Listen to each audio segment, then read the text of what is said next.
Hello and welcome back to the Best for Baby podcast. I'm your host, Lisa Rogers Sargent. I'm a paediatric physiotherapist and a mum, and I am on a quest to get information out there to all new parents because it's such an overwhelming time having a new baby, and we have so many questions and so many fears. Most of them we don't need to have, and some of them are real concerns that can totally be eliminated or prevented or improved with just the right help. So that's why I have the podcast, and the reason I feel so strongly about it and getting that information out there is that I battled having a little baby, even though I'd been working with tiny babies for nearly 20 years by the time I had my own. I still struggled with all the things that all parents do, even though I thought going into it I was going to cruise through it and it was going to be easy. I was in for a nasty shock. So I really would like to be there to help you and guide you and coach you through those early difficult days. But today I've decided to take a whole lot of little things, little nuggets of wisdom here and there that I didn't know quite how to string together, and I suddenly realized they're all little things that could be quite bizarre or strange or weird that new parents do, that if you're not a parent, you would be horrified by. And if you are a parent of an older child, you go, oh, yes, I remember doing that. And they sometimes are things that you promise yourself you'll never do once you're a parent, and then you do. And so I thought that was quite a nice way, a fun way to go through all these crazy things and then to talk through each one and say why we do them and why we all end up doing them, and if there is some help behind them or if they're things that we should really just put to the side. So I hope it's going to be interesting for you. And the first thing, we'll be looking at breast milk. Now, if you are not breastfeeding your baby, please stick through it. This is just a quick little snippet into it, and I'll be moving on from breastfeeding immediately after this first little one. So what I want to talk to you about is something that I think everybody considers at some stage in their life, and that is, what does breast milk taste like? And have you tasted it if you are producing it? So full disclosure, I had to taste it. I wanted to know. I knew that it's going to be creamy and sweet. We all know that because it makes the babies want to drink it. And the creamier comes from the fat content, which is what sustains the baby and keeps them full. So I knew that. But knowing that doesn't actually answer the question what it actually tastes like. So yes, I did taste my own breast milk, and then I felt a bit funny afterwards. And I'm even worrying now that I'm admitting to it out loud, which is so silly. My husband certainly refused to taste it and thought it was a bizarre thing to do and wanted none of that. So not that I'm encouraging you to taste it, but I thought what I would do is tell you a little bit about breast milk and the tastes of it. So yes, it is creamy and sweet. The sweet comes from the lactose, which is the sugar in the milk that gives the baby energy. Interestingly, the composition of breast milk changes according to the time of day that you're feeding your baby. So in the morning, it's a lot waterier, if that's a word. And in the evening, it's a lot thicker and almost fattier. And that's because, in the mornings when the baby wakes up, like all of us, when we wake up, our mouths are dry. They need to quench their thirst and rehydrate almost from having slept. And so it's far more liquid based. And then in the evening, it's got the high fat content. And the idea is that it will sustain the baby through the night so that they don't have to wake up for regular feeds. The other time that changes is actually per feed. And that's because we have fore milk and hind milk. And your fore milk is similar to your morning milk, and your hind milk is more similar to the evening milk. And it makes sense because in each feed, it might be that the baby has been sleeping and is woken and parched and needs to rehydrate quickly. And so they get the milk that is more similar to the morning milk. And it also has a higher lactose concentration, so it gives them energy to sustain them for the rest of the feed. And then the thicker hind milk comes in and is a bit fattier to really get their nutrition and sustenance for the day going. So those are some ways that perhaps the flavour, I'm not sure, but certainly the composition of the milk, the overall taste and texture of the milk will be slightly different. But also with your hind and fore milk, it just makes you realize that you should always empty your breast, if possible, during a feed, so that your baby gets both fore milk and then hind milk Also, it's important to empty your breasts completely to reduce your risks of mastitis. With that, it's also interesting to note that certain really strong flavors in the mother's diet will affect the taste of the milk as well.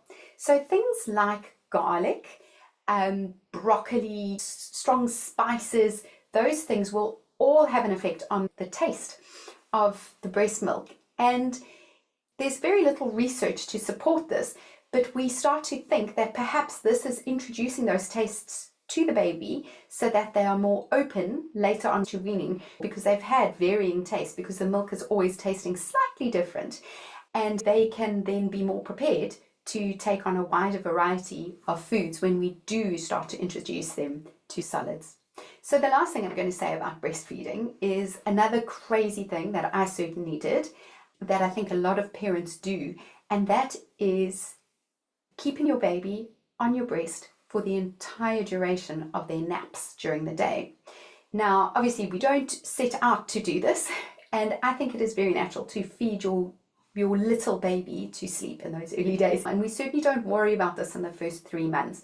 Maybe after 3 months, we start to be a bit stricter about trying to feed them and then settle them, take them off the breast, take the bottle out of the mouth, settle them and then put them down.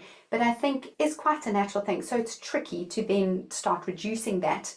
And sometimes our babies have difficulties at falling asleep or staying asleep, and we've created a bit of a habit, or it's just such a natural thing. They want the comfort. Now, if you are bottle feeding, you would never let your baby fall asleep on the bottle. And I have spoken about this in a previous podcast on feeding. But with the breast milk, it's more acceptable to allow the baby to fall asleep on the breast.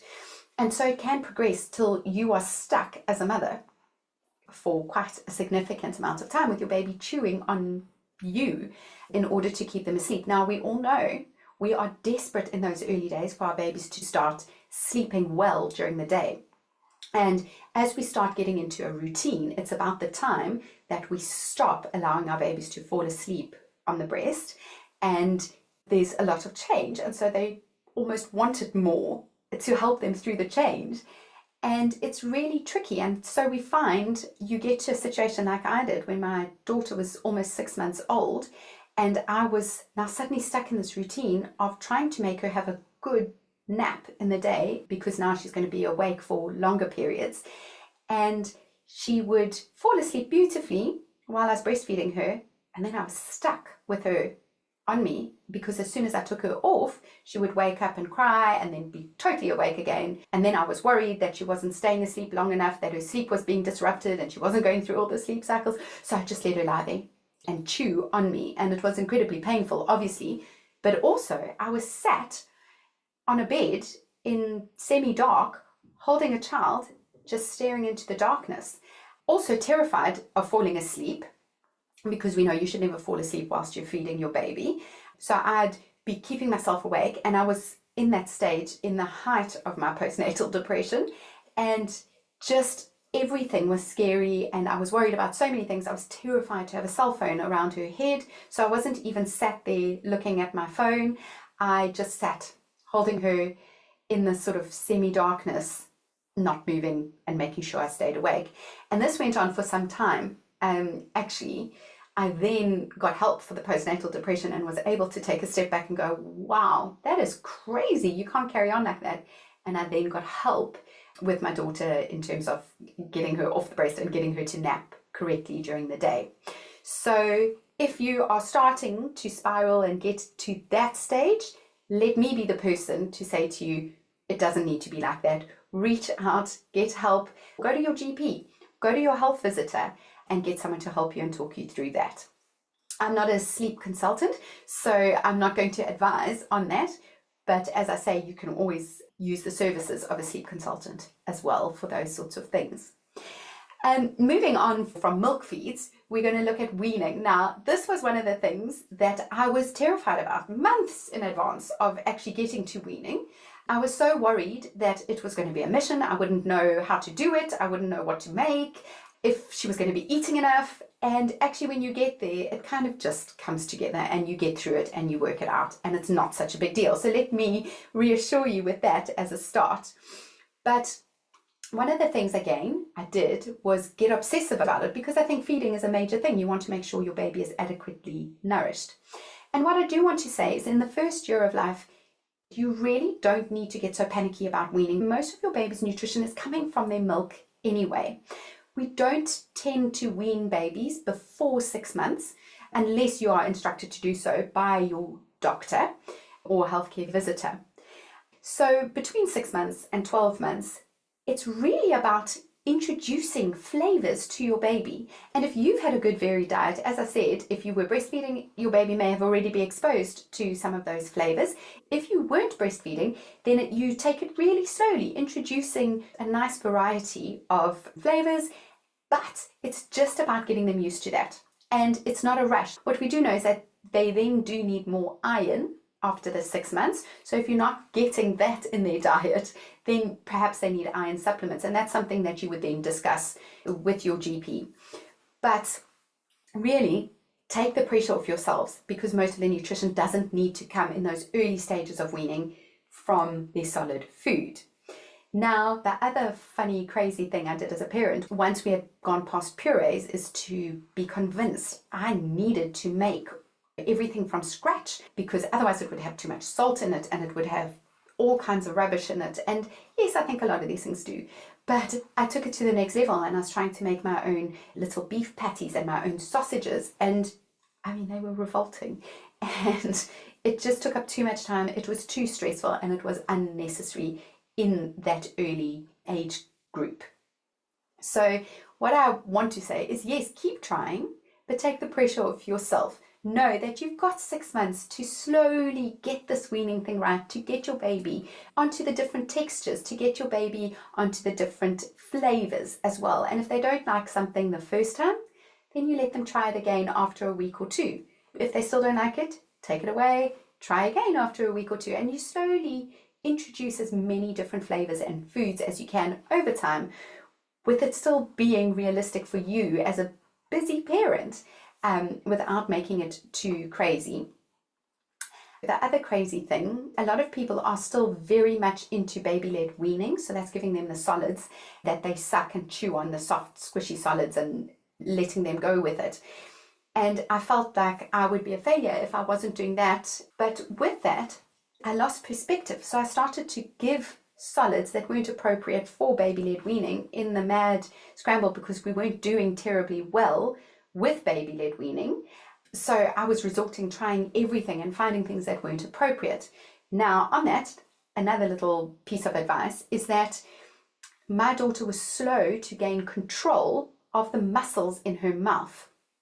And this is very common. I've spoken recently on delayed development and joint hypermobility. So my daughter is hypermobile, so very bendy and flexy, and her muscles are also a little bit bendy and flexy, so they're bendy and flexy around her mouth as well. So the control and developing that control comes a little bit slower. So these babies aren't going to do as well with the baby-led weaning as other babies who don't have that difficulty with gaining motor or muscle control around the mouth. So you need to just be aware of that if you start and your baby's struggling, don't force it, let it take time. But as a result of this, my daughter did have 2 quite severe choking incidents. Now, it was okay for me because being a paediatric physiotherapist, we do basic life support every year. So I knew how to sort it out in that situation and she was fine. However, it's an awful situation to be in, and just avoid that situation to start and really do your research on baby-led weaning and make sure you're using the appropriate food types at the appropriate age for your little baby. Still looking at food is that other ridiculous gross thing that we all do as parents, which is to wipe the food from around your baby's face with your fingers, with your clothing, whenever you don't have an alternative to hand, particularly if you're out and you forgot to pack the wipes. And so as mothers, we are covered from head to toe with our baby's food and worse all day long. And that's quite normal and that's quite natural. And I'm not going to explain it because I don't need to. The other thing we do, and this is ridiculous, but is your baby starts to vomit and you try and catch it with your bare hands. If you haven't yet done that, you will, I promise. Or actually, I hope you'll escape that awful situation. But it's a weird thing we do. It's a reaction. Like we'd rather catch it in our hands, I guess, because they can be washed, and then not let it fall on our sofa or on the car seat, which is a mission to wash. And all I'm saying here is let me reassure you that we all do it, firstly. And secondly, ta-da, let me tell you about my amazing cheeky wipes that I had in my house, because they have been and still are an amazing thing that I bought and helped in this field. So I did do a podcast episode about like baby products, so it's on there with more information, but I'll put links in the show notes. But cheeky wipes were something I discovered because I was trying to reduce my carbon footprint, because let's face it, you have a baby and suddenly your carbon footprint becomes huge. I didn't manage to use cloth nappies, so instead of using wet wipes, I tried to use cloth wipes, which is what cheeky wipes are. And I'm sure there's loads of different types nowadays, but they were still quite new when I had my daughter. And to be honest, I never took them out, but they have a whole system where you can make them wet and you keep them wet, so they really are like wet wipes. However, I kept them dry, and as a result, I didn't take them out and about with me. But these I used for when we were at home, and you get a box full of these tiny little squares, and there's just so many of them. You just grab one, wet it, wipe the face, wipe the hands, and move on. And then 2 minutes later, you need a wipe again, so you wet it and you go. And that was really, really helpful for me. So this was just a quick little piece of advice. I hope that's helpful for you. Just keep them in your house. And when your child gets to the age of my daughter, suddenly I'm using them to wipe down counters. And so instead of having to therefore use like single-use wipes to clean down my kitchen counters, I always have my cheeky wipes there now. And I can use a fresh one each time. And with that, again, always buy, and I said this on that podcast about stuff that's really helpful, buy those little coat hangers that come with all the pegs on them. So when you are washing loads of these tiny little squares, you can just peg them up on your washing line, unless you have a tumble dryer, of course. So those were two really the helpful things that I bought with my daughter. And if you haven't heard me talk about them yet, I hope that's helpful to you. Then moving on from food and cleaning up food mess, we're going to look at sleep and the crazy things parents do for sleep. Now, of course, we are all desperate for our babies to sleep and to have good naps in the daytime and overnight, to make them fall asleep and stay asleep. And it's a major thing. You can spend hours talking about all the crazy things that parents have done to try and get their babies to sleep. And so if we think about it, the first thing everyone does is rock the baby. And that's great and that's fine. As you go on and you start to get tired, that rock becomes frantic, frenetic, particularly if your baby's crying and upset, and you're getting more and more desperate to get them to sleep, and you start to look a bit strange, you start to get a bit shaky as opposed to rocking, it all gets a bit wild. Even in there, you will have like well-meaning relatives who say, oh, I used to do this, and then they have some sort of bizarre song, dance sound, shushing sound or humming sound or whatever. And they insist that this is the perfect thing, and it's bizarre and it's embarrassing, but you're desperate, and so you try it, doesn't work so well for you, or it does work for you, and then that's the only thing you do. And so we create these crazy rituals in the hope that they will help our babies to go to sleep. And with the rocking, shaking, shushing, dancing, all I want to say here, in the hopes of being helpful, is that you need to remember that motion to put a baby to sleep needs to be calming. And in order for it to be calming, there mustn't be acceleration.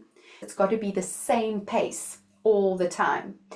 And that is because it is then predictable to the baby. So when something is unpredictable and sudden, or a change, then it's going to stimulate them and wake them. Whereas if the motion is calming, predictable, it's going to start to turn them down and off and go to sleep. I've also done an episode on sleep where I talk about bouncing a baby on a gym ball, because a lot of new parents have got these big gym balls in their houses because they're birthing balls, and mums often take them with them to the hospital, or if you have a home birth at home, and they bounce on the ball for a while. So it's not a crazy thing to say use your gym ball, because a lot of mums do have them. But sitting on the ball holding the baby, again, you've got to eliminate the acceleration. It's that kind of repetitive, predictable motion of bouncing, holding your baby, bouncing the baby on the ball, and the baby needs to be well supported, firmly squeezed and supported, and they bounce all in one, and it's that monotony of movement that finally sends them off to sleep. The other one then is carrying your baby in a sling. A lot of people say, oh, my baby naps during the day on me in the sling. And that's again because part of it is the motion, and it's calm motion. When you are walking, you get yourself into a rhythm and you move, and that baby's moving through space.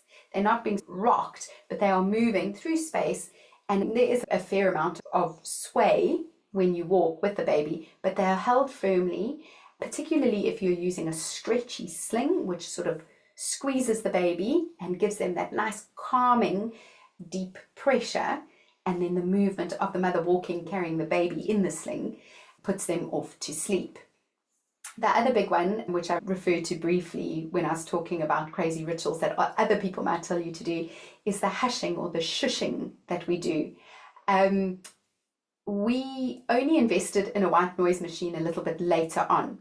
And that would be something that we would turn on once we were putting my daughter down in her cot. So initially, to get her to sleep, we would be sort of shh while rocking her. But then we gotten into this weird sort of way of doing it. I'm not going to do it now, but we had a rhythm and almost a song of shush that we thought was the magic ingredient to getting her to sleep in those early days, which, let's face it, sleep deprived people will think that that makes perfect sense, and we both did. So we both did this weird shushing, and then sometimes I would forget exactly how it goes, and I'd panic because I couldn't remember, was it shh, shh, shh, or was it shh, shh, shh, shh, crazy. But again, that is just sound waves we are creating that become monotonous and predictable, but also, like with white noise, they're drowning out any other external, sudden, loud noises that jar your baby out of light sleep to wake them up, or out of deep sleep into light sleep and potentially to wake them up. So if you're out and about walking with your baby in the sling and you find yourself doing that shushy thing, it's fine. If it's normal, if it's natural, if it's not becoming this crazy obsessive way of doing it, then that's fine. You could also hum if you wanted to, but remember, when you're out and about during the day, you don't want your baby's nap to be so silent or only the white noise, because we want them to start making daytime sleep different to their nighttime sleep so that we get the good day-night cycles established. So please do refer to my previous episode on sleep, because I talk about all of this in a lot more depth. And obviously at nighttime is really helpful to get the white noise machine that I've spoken about before, and I've said the one that I use still to this day is no longer available on Amazon or anywhere. So I don't have a link to that, but it doesn't have to be fancy. It's just a machine that creates that white noise sound that just takes away any sudden external noises and helps your baby to sleep better. There's also another thing that a lot of parents do to get their babies to sleep, and that is to pop them in the car and go for a drive. Now, that might not be too crazy. It gets crazy if you get to a point where that's the only way your baby can nap during the day, is to put them in the car seat and go for a drive, so that you're driving around for every nap during the day. Or even worse, if you've got plans and you drive somewhere and your baby's fallen asleep and you are so desperate for them to sleep that you know, as soon as I turn off the car, my baby's going to wake up. So you drive around for 45 minutes and then arrive late to wherever you meant to go. And again, if you've done that, don't judge yourself. We've all done that. Even if our babies are sleeping well, we do that. We've all been there. But the reason why cars help babies to sleep is because it combines that white noise sound as well as the motion. So the two together, in theory, are an amazing way to get your baby to fall asleep. I must say, however, after the early months, my daughter was one of those kids that just would be awake if she was in the car. For whatever reason, I've never quite worked out. But a lot of babies will fall asleep in the car because it is that motion and white noise and the predictability. There's no change. And even a car radio, after a while, can become just a white noise to the baby, even if it's talking and then singing, and obviously if it's not too crazy, because you've got the volume of the radio set, and so that doesn't go higher or lower. It can vary, of course, but it's relatively set to the volume that you've decided the radio should be, so that becomes predictable. It's not a loud, sudden, startling noise for the baby. And then finally, from sleep, we move on to your baby's nappies.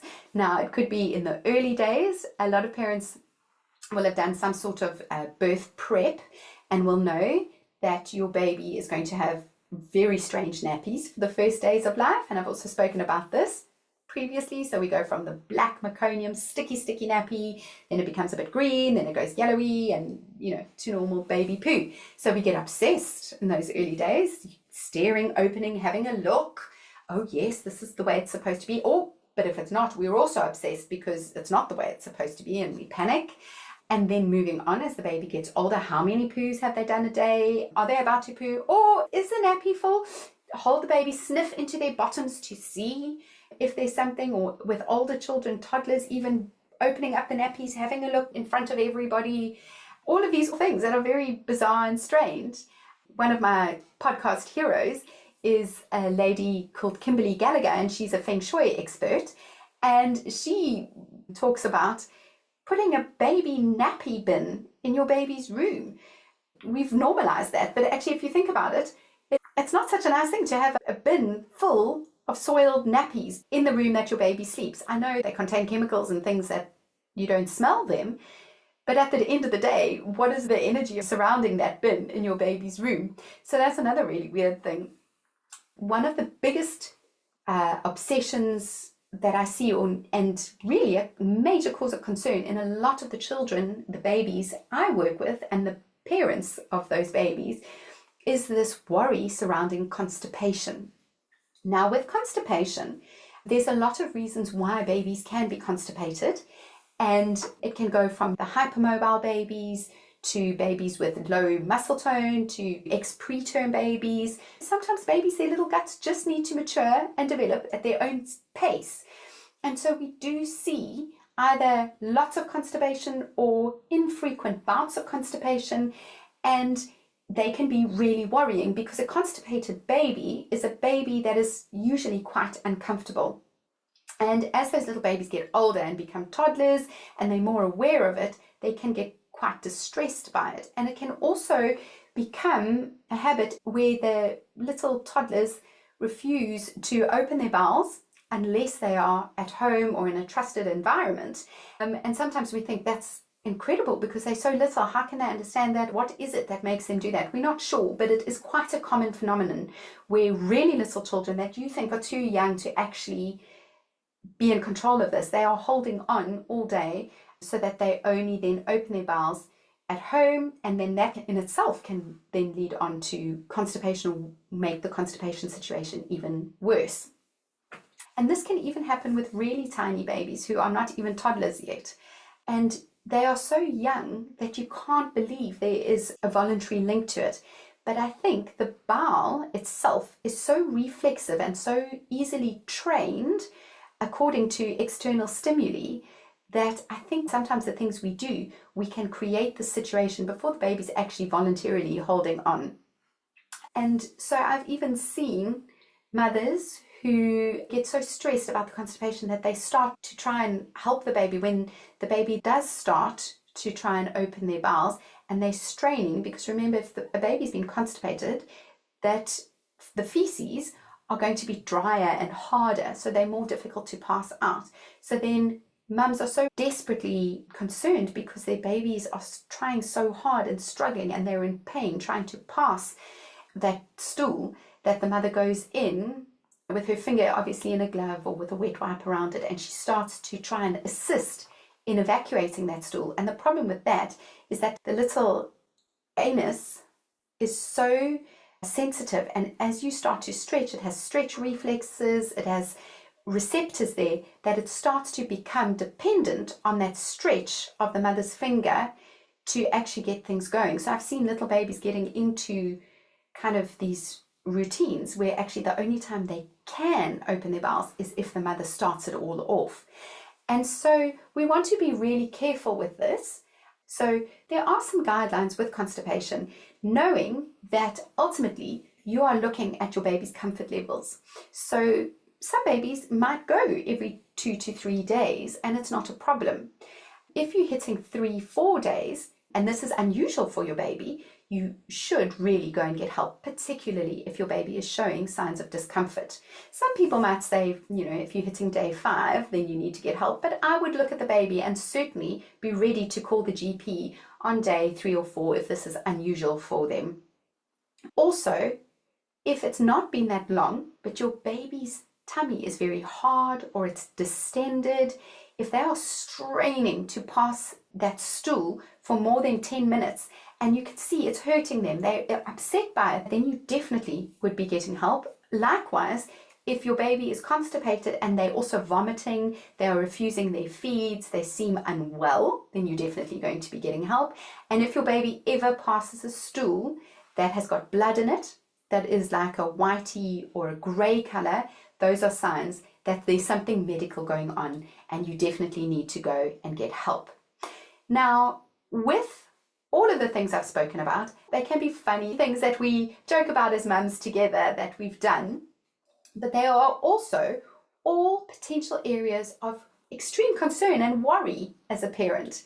So what I want to say is that becoming a parent causes such anxiety, it causes us to do crazy things, but so many mums do those crazy things and then take it a step too far and get crazy with it. And that's why there's so much help out there. So if you're feeling like, I wonder, am I going a bit far? Then please do get help. Reach out to your GP, reach out to your health visitor, because these are the people who can help you and guide you through all these things. There are sleep consultants, lactation consultants, and a lot of those services are available on the NHS. You just have to get into contact with your health visitor, your midwife, or your GP, and it's worth it. But the other thing is that being a mum is stressful, of course, and sometimes we just need to feel a little bit supported, feel that we have a community, know that we are no different to other mums. So to start off, I'm going to leave a link in the show notes for a free PDF that you can download. It's called the 7-Day Reset. And it's just something that talks you through some of the common concerns that mothers have and just clinically reasoning them for you.